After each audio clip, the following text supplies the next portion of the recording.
Fala Dev, seja muito bem-vindo, muito bem-vinda a mais uma aula de Python orientado a objetos. A gente já viu como criar classes, como criar objetos, como criar atributos de classe, como criar métodos para os objetos, e nessa aula vamos falar sobre Static Methods e Class Methods, que são basicamente métodos que vão ser relacionados à própria classe e não mais somente aos objetos. Se você ainda não sabe direito do que eu estou falando, do que são classes, do que são objetos, ainda está um pouco confuso nesse assunto, eu convido você a voltar lá na nossa primeira aula, aqui da nossa playlist que eu vou deixar na descrição do vídeo, no comentário, em algum lugar é só você procurar que você vai achar, e assistir às aulas anteriores, para que você esteja alinhado com o que a gente vai falar aqui nessa aula. E para começar, a gente vai fazer uma revisão de todos esses conceitos, com um exercício prático que já está aqui na tela do computador, que eu quero que você faça junto comigo. Então, ó, se liga, eu vou deixar aqui na descrição, além do link da playlist com todas as aulas, o link do Google Colab, onde você vai poder abrir o Jupyter Notebook aí no seu navegador, utilizando essa ferramenta do Google que chama Google Colab, para você executar o código no próprio navegador. Se você preferir, você pode abrir a interface que você prefere utilizar aí, se você utiliza PyCharm, VS Code ou Jupyter Notebook, fica à vontade. Mas eu já vou deixar o link aqui de um Jupyter Notebook que você consegue utilizar no próprio Google, no próprio navegador, para que você não tenha muito trabalho aí para executar o código. Combinado? Porque é importante que você faça isso daqui junto comigo, porque assim você vai assimilar o conceito de verdade. A melhor forma de aprender é da forma difícil, é colocando a mão na massa e errando. Se você fizer isso, eu tenho certeza que você vai conseguir entender tudo que eu vou falar aqui para você. Fechou? Então, bora lá! A primeira coisa que eu quero é que você tente resolver esse exercício que está aqui na tela, para você ter certeza de que você está em dia aqui com os conceitos que a gente precisa para seguir nessa aula, ok? Então, a primeira parte do exercício é: crie uma classe chamada casa. Os objetos dessa classe devem ter as informações de quantidade de quartos, banheiros e vagas de garagem. Crie 3 objetos de casas diferentes. Então, pausa o vídeo rapidinho e faz esse exercício. Aqui não é para levar mais do que 3 minutos para você fazer isso daqui. É criar a classe, o método construtor com esses atributos que eu especifiquei e criar 3 objetos dessa classe. Então, pausa aí e faz. Beleza, eu espero que você tenha conseguido e agora a gente vai começar a fazer junto. Então, eu vou criar aqui mais uma célula de código.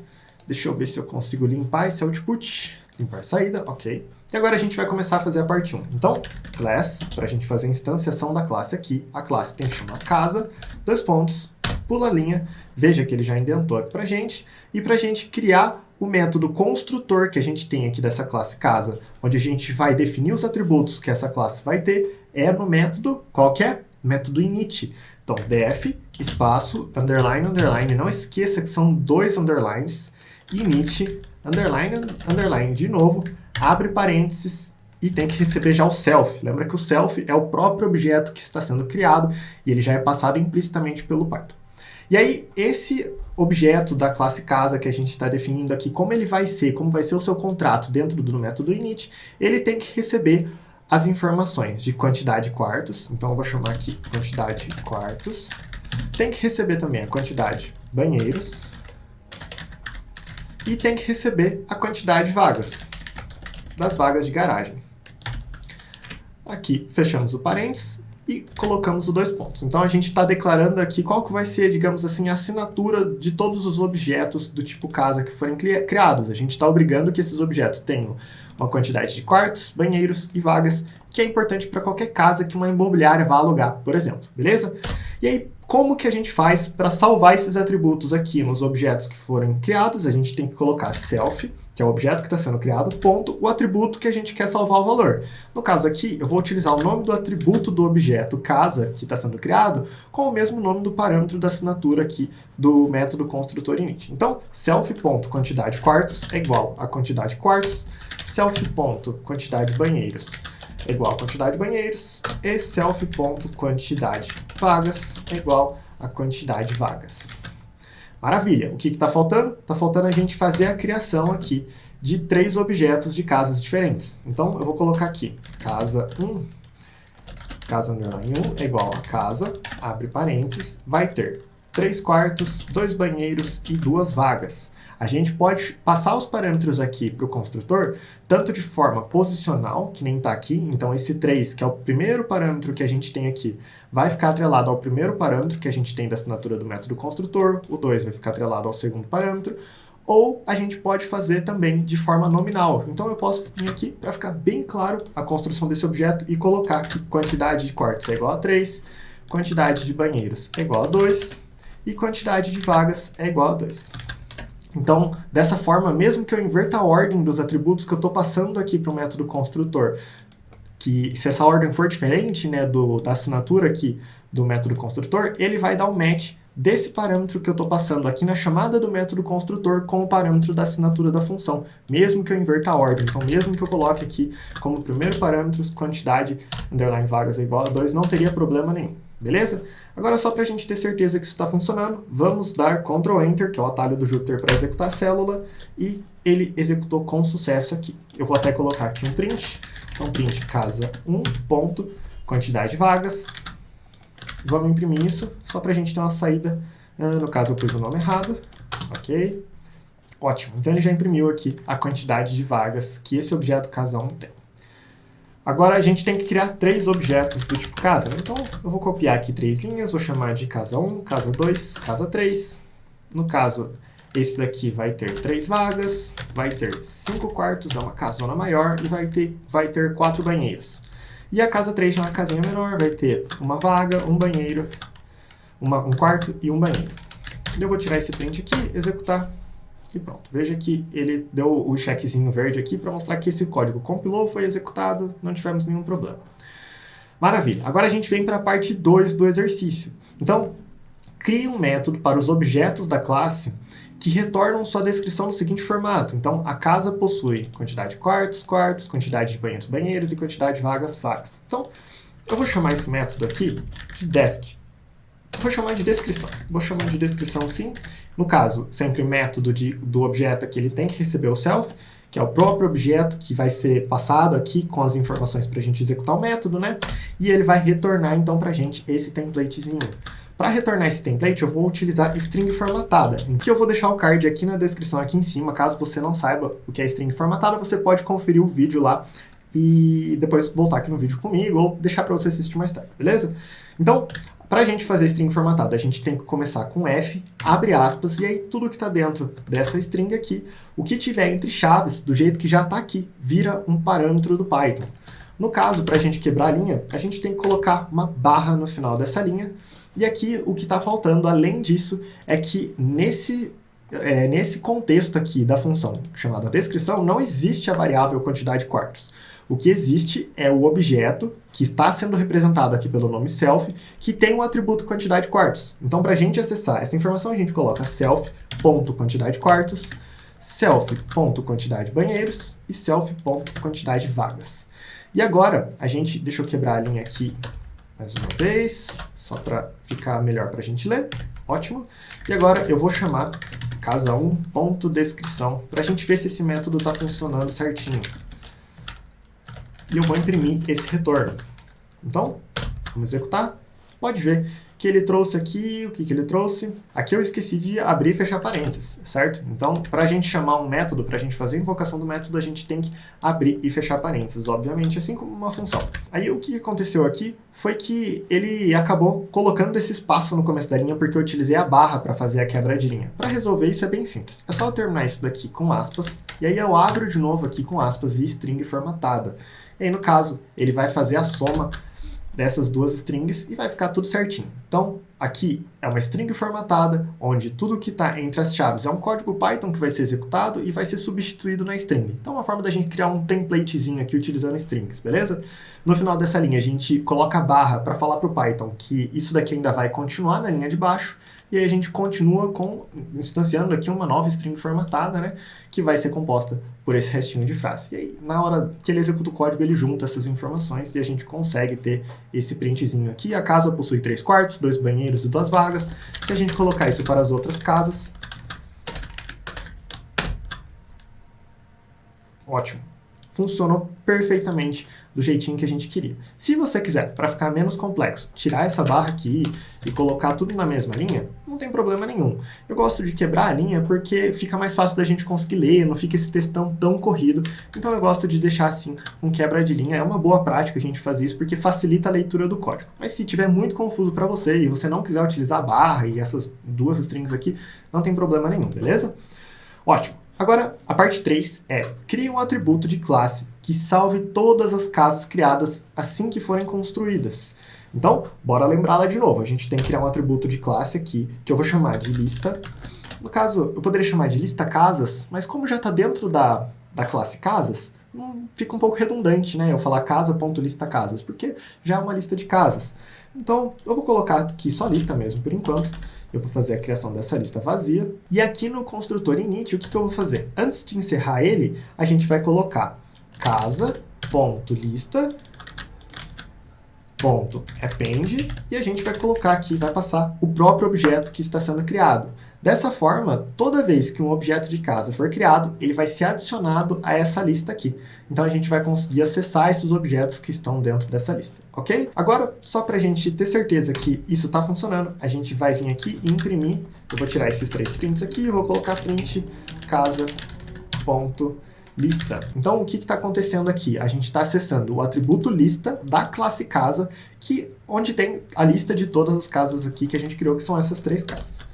Ok, vamos executar. E o que aconteceu aqui? Ele retornou esse nome estranhão. Você lembra o que a gente tinha que fazer para resolver isso? A gente tinha que utilizar um método mágico, que a gente vai entender um pouco mais de outros métodos mágicos mais para frente também, mas que a gente já viu que a gente pode utilizar aqui o método mágico wrap, que vai fazer com que quando um objeto for impresso pelo Python, ele troca essa representação estranha pelo retorno que vem aqui desse método wrap. Então eu vou executar de novo.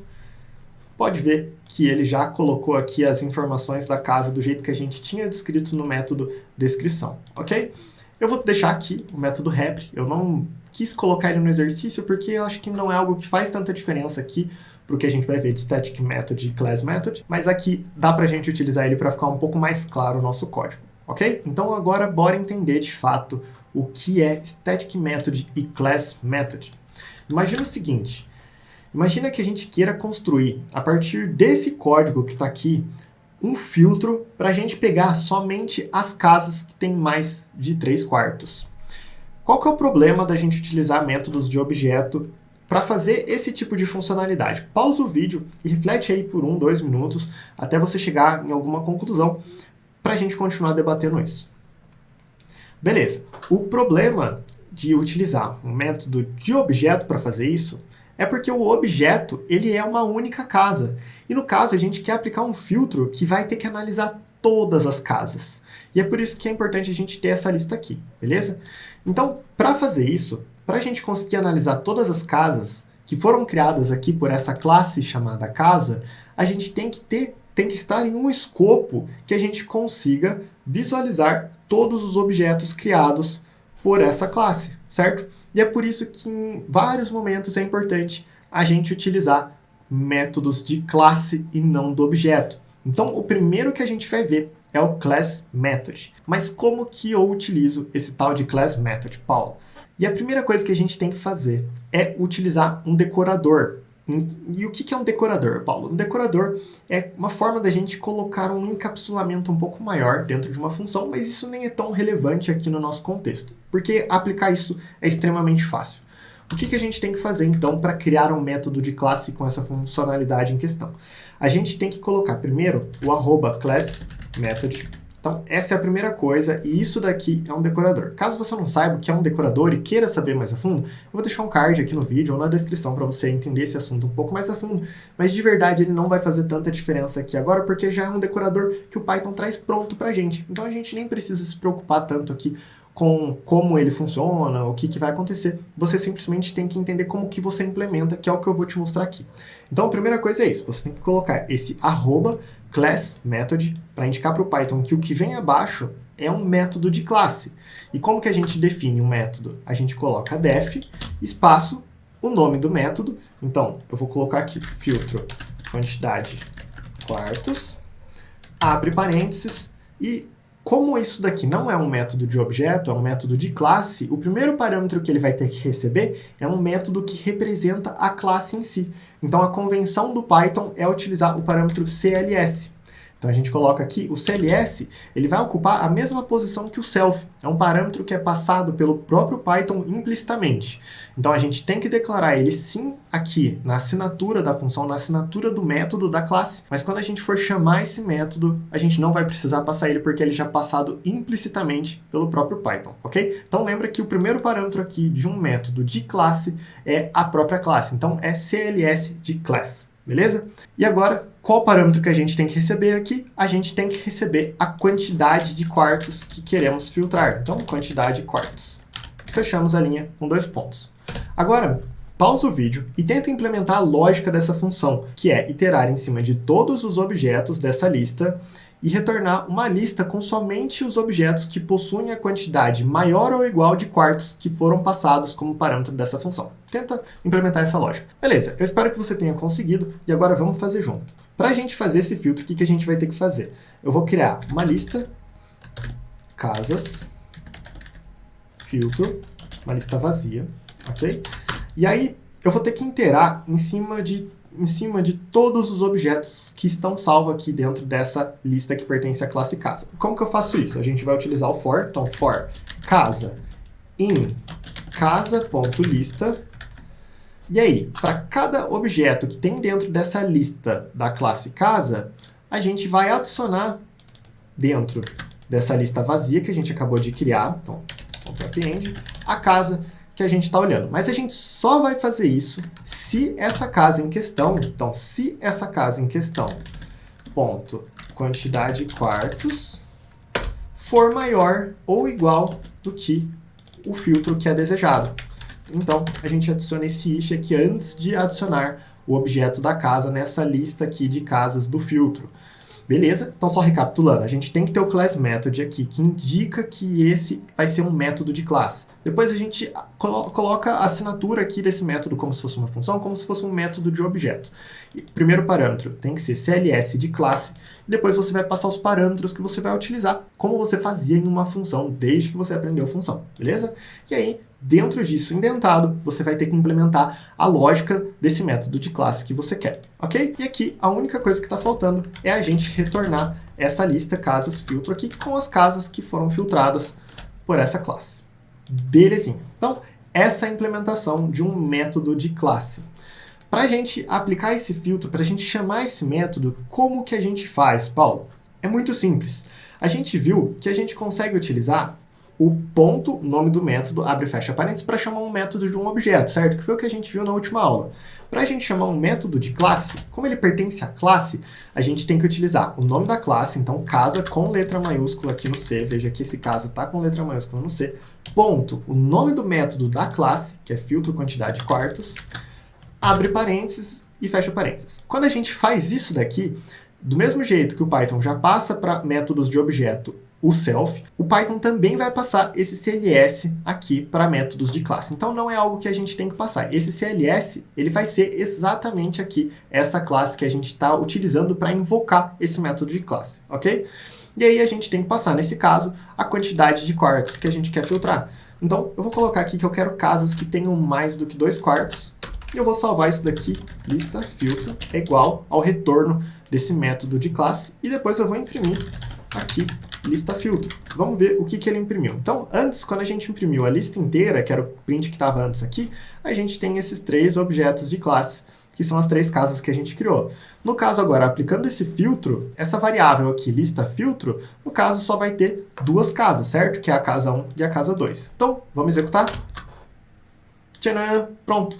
Ele já executou esse método de classe, olhando para todos os objetos que foram criados aqui e salvos dentro desse atributo de classe lista, e aplicou o filtro para esses objetos, filtrando somente as casas que tinham mais do que uma determinada quantidade de quartos e retornou para a gente. E aí a gente salvou isso aqui dentro da variável lista filtro e imprimiu. Então, recapitulando mais uma vez, para a gente criar um método de classe, a gente tem que utilizar o decorador @classMethod. Embaixo a gente define como se fosse uma função, só que por ter esse decorador classMethod, ele vai ser um método de classe. E para a gente invocar esse método de classe, a gente utiliza o nome da classe, ponto, o nome do método que a gente definiu embaixo desse decorador e passa os parâmetros que for necessário. Simples assim. No caso, a lógica que está dentro desse método, você pode implementar a lógica que você quiser. Eu te desafio a pausar esse vídeo agora e criar um método que seja filtro quantidade banheiros. Então, a gente tem esse filtro agora aqui, que é a quantidade de quartos, e agora eu quero que você implemente um método de classe que retorne as casas que tenham uma quantidade maior ou igual de banheiros que for passado como parâmetro. Então, pausa o vídeo e faz esse exercício. Beleza, vamos fazer junto bem rápido. Então, para definir esse método aí que filtra a quantidade de banheiros, a gente vai utilizar class method, que é o decorador que a gente tem que utilizar para falar que é um método de classe. Def, filtro, quantidade, banheiros, filtro quantidade banheiro, cls, quantidade banheiros, 2 pontos. E aí a gente vai ter essa mesma implementação aqui. Eu vou até copiar e colar para o vídeo não ficar tão longo. A gente tem que trocar aqui somente com esses parâmetros e pronto. Esse filtro já está funcionando. Então, vou trocar aqui para esse filtro. Casas que possuem mais do que 2 banheiros. No caso, aqui o que está errado é porque ele tem que receber quantidade de banheiros. Vamos ver se era isso. Maravilha. Se a gente aumentar aqui para uma casa que precisa ter mais do que 4 banheiros, por exemplo, ele só vai trazer a casa 2. Então, vamos executar. Maravilha, ele só trouxe a casa 2 aqui, que tem 5 quartos, 4 banheiros e 3 vagas. Então, o filtro funcionou certinho, como a gente esperava. Agora, Paulo, lá no começo da aula você falou de um tal de Static Method. O que é esse Static Method que você falou lá? O Static Method é uma forma da gente implementar uma funcionalidade também que pertence à classe, assim como o Class Method, mas nesse caso a gente não precisa acessar nenhuma informação da classe em questão. Então, é uma funcionalidade que pertence à classe, mas que não precisa utilizar os atributos da classe. Como aqui no caso a gente precisou no Class Method utilizar o atributo da classe lista, mas em alguns casos a gente não vai precisar acessar essas informações da classe. Então, para fazer isso, a gente pode utilizar esse decorador, @staticMethod, para declarar métodos estáticos. E um exemplo que eu posso dar para você é a criação de um método que responde se uma casa é de alto padrão ou não. No caso, eu estou inventando aqui, mas se uma casa tiver mais do que 4 ou 4 quartos, ela é de alto padrão. Se ela tiver menos do que isso, aí ela não é de alto padrão. Então a gente pode definir um método que chama avalia, que chama is alto padrão. Esse método ele não tem que receber self, ele não tem que receber CLS, porque ele não vai utilizar nenhuma dessas informações, mas ele tem que receber os parâmetros que ele vai utilizar para executar a lógica dele. Então, no caso aqui, ele tem que receber a casa, certo? E aí, fecha parênteses, 2 pontos. E a gente vai retornar aqui o resultado da condição de casa, ponto, quantidade de quartos, maior ou igual que 4, que é o que define uma casa ser de alto padrão ou não. Então, aqui eu pus a ordem errada, maior ou igual, ok? Então, se uma casa for de alto padrão, ela tem que ter mais do que 4 quartos. Senão, isso daqui vai retornar falso. E como que a gente utiliza esse Static Method? A gente simplesmente pode vir aqui e colocar casa, ponto, o nome do método estático, então is alto padrão, abre parênteses, e esse método de classe aqui, mesmo ele sendo um static method, ele espera receber um objeto casa. Então, vamos ver se a casa 1 ela é de alto padrão. Eu vou imprimir aqui esse retorno. Veja que ele retornou falso, porque a casa 1 ela tem 3 quartos, então ela não é uma casa de alto padrão, porque para ser de alto padrão ela tem que ter 4 ou mais quartos. E a casa 2? A casa 2 ela tem 5 quartos.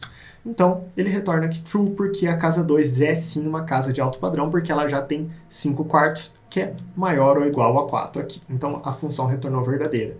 Então, veja que com o Static Method, a gente consegue também implementar um método de classe, porém, ele não necessariamente vai utilizar as informações da classe em questão como Class Method. Ele é mais um método de funcionalidade para implementar funcionalidades úteis daquela classe que não necessariamente vão precisar, às vezes, nem do próprio objeto, que nem eu passei aqui de casa, às vezes nem da informação da própria classe. Agora, meu amigo, minha amiga, vem cá comigo, porque a gente vai continuar falando sobre Class Method e Static Methods, e a gente vai entrar em uns detalhes um pouco mais profundos e juntar tudo que a gente aprendeu até agora, beleza? É por isso que a revisão foi tão importante, você ter praticado os exercícios até agora foram tão importantes para a gente se aprofundar um pouquinho mais antes de terminar essa aula. Se você já estiver com a atenção desviando, aí cansado, eu recomendo você parar, tomar uma água, respirar um pouquinho e depois voltar e continuar o vídeo aqui comigo, porque o vídeo já está um pouco quanto longo, mas eu não quero terminar ele antes de passar esse restante de conteúdo que é importantíssimo para você. Outra coisa é que se você estiver gostando do conteúdo nosso,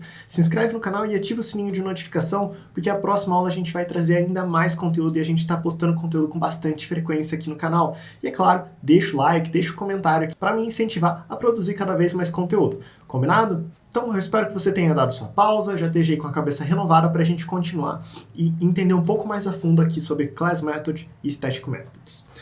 Ok, então a primeira coisa que eu quero voltar aqui no código que a gente desenvolveu junto com você é a gente deixar bem claro uma coisa. É que no @classMethod a gente tem como primeiro parâmetro o CLS. E no Static Method esse CLS não existe. Mas se você perceber que aqui nesses dois métodos, Class Method, que a gente criou, a gente não utilizou esse CLS em nenhum lugar, mas a gente utilizou a classe casa. Só que esse CLS, ele é exatamente a classe casa, que é a classe em que esse método está criado. Então, o que a gente pode fazer? A gente pode substituir o casa.lista por cls.lista, porque esse casa com letra maiúscula e o CLS, eles são a mesma coisa. O CLS aqui, ele sempre vai ser a classe que é mãe, que é dona desse método, beleza? Então, eu vou trocar aqui casa por CLS e vou trocar aqui casa por CLS também. E na hora que a gente executar, tudo tem que continuar funcionando normalmente, beleza? Eu vou imprimir aqui novamente lista filtro. E ele continuou trazendo aqui uma única casa que tem mais do que 4 banheiros. Ótimo. Então veja que a gente utilizar o CLS aqui permite que a gente acesse os atributos da classe através de um parâmetro que é passado para esse método que é da classe. E isso implica diretamente que os métodos que têm @classMethod têm acesso aos atributos da classe através do parâmetro que é obrigatoriamente passado para ele. Se a gente utiliza o decorador aqui, @classMethod, a gente tem que utilizar a gente tem que passar como primeiro parâmetro aqui o CLS. E se a gente utiliza o Static Method, a gente não precisa passar o CLS. Então, por isso que aqui, nesses métodos de classe que tem o decorador @classMethod, em vez da gente utilizar o nome da classe que nem a gente estava fazendo, casa.lista, a gente pode utilizar cls.lista. E isso vai fazer bastante diferença, principalmente quando a gente for falar de herança de métodos, que também pode acontecer herança de métodos de classe, que a gente vai falar na próxima aula. Agora, uma outra utilização muito grande de Class Methods são criação de interfaces para a criação de objetos padrões. Então imagina o seguinte, imagina que a gente está trabalhando para uma construtora e ela tem dois modelos de casa, um de alto padrão e uma de casa popular. Então tem esses dois tipos de casa que essa construtora pode construir por padrão, que é a casa de alto padrão e a casa popular. E ela pode construir outros modelos de casa conforme demanda. Mas esses dois modelos de casa de alto padrão e casa popular, ela já tem o projeto pronto, está tudo certinho, só para ela começar a construir. Então é uma forma mais barata de oferecer esses dois tipos de serviço. Agora, como que a gente faz para, utilizando aqui a classe casa, criar um contrato específico para esses dois tipos de modelos de casa, para que quando um outro programador ou você mesmo for construir essa casa de alto padrão ou popular, que será utilizado ali pelo sistema da construtora, sempre seguir o mesmo modelo. E o modelo aqui vamos definir para a gente que uma casa de alto padrão tem 5 quartos, 5 banheiros e 3 vagas na garagem, enquanto que uma casa popular tem 1 quarto, 1 banheiro e 1 vaga na garagem. Agora pausa o vídeo e pensa como que você conseguiria criar esse tipo de modelo, esse tipo de contrato que nem a gente tem aqui nesse método init para esses dois modelos de casa que são padrões, que sempre seguem o mesmo valor aqui desses parâmetros de quantidade de quarto, banheiro e vaga. Pausa um pouquinho e pensa como que você poderia fazer isso. Então, para a gente conseguir fazer isso, é possível a gente utilizar métodos de classe que criam objetos com contratos, com modelos específicos. Então, são métodos de classe que vão invocar esse construtor init com parâmetros já pré-setados. Então, primeira coisa, a gente tem que definir aqui que é um método de classe, então a gente utiliza o decorador com class method. Colocamos aqui na criação do método da classe chamado cria, criação do método da classe chamado cria casa alto padrão. Ela, como é um método de classe, ela tem que receber o parâmetro CLS, que é da própria classe, e ela vai retornar o quê? Ela retorna a chamada do construtor da classe. Então a gente poderia ter aqui casa, abre parênteses, e os parâmetros que a casa que vai ser criada vai receber. Então, uma casa de alto padrão, ela vai ter 5 quartos, ela vai ter 5 banheiros e vai ter 3 vagas. E no caso, uma casa popular, então casa popular, ela terá 1 quarto, 1 banheiro e 1 vaga. Beleza, agora com isso eu vou comentar tudo isso daqui e vou pedir para ele imprimir o retorno aqui de casa, ponto, e a chamada do método casa alto padrão. Eu vou colocar aqui, ó, constrói casa alto padrão. Apesar do nome do método ficar grande, vai ficar mais fácil para a gente entender. Então, constrói casa alto padrão. No caso, eu posso tirar a palavra casa para não ficar redundante. Então, eu vou colocar constrói alto padrão, constrói popular. E aí eu vou fazer a chamada aqui utilizando casa.constrói alto padrão, abre e fecha parênteses. Veja que eu estou invocando o método da classe, porque eu estou colocando aqui o nome da classe, ponto, nome do método, abre e fecha parênteses. Eu não estou passando nenhum parâmetro, porque o CLS, então o CLS aqui, ele já é passado implicitamente pelo Python, e todos os parâmetros do construtor, que é esperado aqui pelo método init, já estão sendo passados de forma fixa, que é os parâmetros que representam uma casa de alto padrão. Então agora, um outro programador que vai criar uma casa de alto padrão utilizando essa classe, ele não precisa mais saber quantos banheiros, quartos e vagas uma casa de alto padrão tem, porque a gente já tem esse método que ficou responsável por encapsular isso. Então, quando a gente executar esse código, ele trouxe aqui, a casa possui 5 quartos, 5 banheiros e 3 vagas, porque esse método de classe ele já está responsável por construir um objeto do tipo casa com os parâmetros que representam uma casa de alto padrão. E a gente pode fazer a mesma coisa aqui para criar uma casa popular. Então, constrói popular, e se a gente executar, ele vai trazer aqui embaixo, a casa possui 1 quarto, 1 banheiro e 1 vaga. Beleza? O que está faltando aqui ainda? Lembre-se, a gente pode substituir o nome explícito da casa aqui, casa com C maiúsculo, pelo parâmetro CLS, que é exatamente a própria classe. Então a gente pode trocar aqui essa chamada de casa por CLS. Esse CLS, abre parênteses, ele vai chamar o construtor da classe casa, que é o método init. Então, fazendo desse jeito aqui, a gente vai continuar com os 2 construtores. E com isso a gente tem 2 contratos, 2 modelos muito bem definidos de uma casa de alto padrão e de uma casa popular, que sempre vai receber esses mesmos parâmetros, garantindo a consistência desses modelos que essa construtora possui. Agora eu quero fazer uma revisão rápida com você. Como que você faz para fazer a criação de um método de classe? Pensa aí. É simples, você coloca o decorador @classMethod, faz a definição do método embaixo, com a assinatura do método ali, que é def, o nome do método e os parâmetros que ele tem que receber, e embaixo disso você coloca a lógica que você quer implementar ali para esse método de classe. Para você fazer a chamada desse método, você coloca o nome da classe, ponto, o nome do método e passa os parâmetros que ele precisa receber. Beleza? E para você implementar um static method, você coloca @static method, e embaixo disso você faz a definição também desse método de classe com os parâmetros que ele tem que receber e implementa a lógica ali desse método da classe. E qual que é a diferença do class method para o static method? O class method ele é um método que ele utiliza com muito mais frequência os atributos da classe. Então ele precisa receber o CLS, que é a classe em questão que você vai utilizar para implementar o método, e ele responde coisas, ele implementa lógicas ali pertinentes a esse objeto da classe. Enquanto que o static method ele não tem dependência com o objeto da classe. Então o static method ele é muito utilizado para implementar funcionalidades da classe que não precisam acessar atributos da classe em questão. E é por isso que ele nem recebe na declaração ali na assinatura do seu método estático o parâmetro nem CLS e nem self, e sim os parâmetros que você precisa para implementar a lógica desse método. Ele é utilizado muito mais para criar funcionalidades que são independentes ali das informações da classe. Agora eu preciso te pedir uma coisa. Se você gostou desse vídeo, deixa o like aqui para dar aquela força no canal e fazer esse conteúdo chegar para mais gente. Se inscreve no canal e ativa o sininho de notificação também, porque a próxima aula vai ser sobre herança, que é um assunto que muita gente tem dificuldade, mas é bem simples para a gente trabalhar aqui em orientação a objetos no Python. Beleza? Obrigado pela sua atenção, obrigado pelo seu tempo aqui assistindo essa aula junto comigo e eu te vejo no próximo vídeo. Valeu!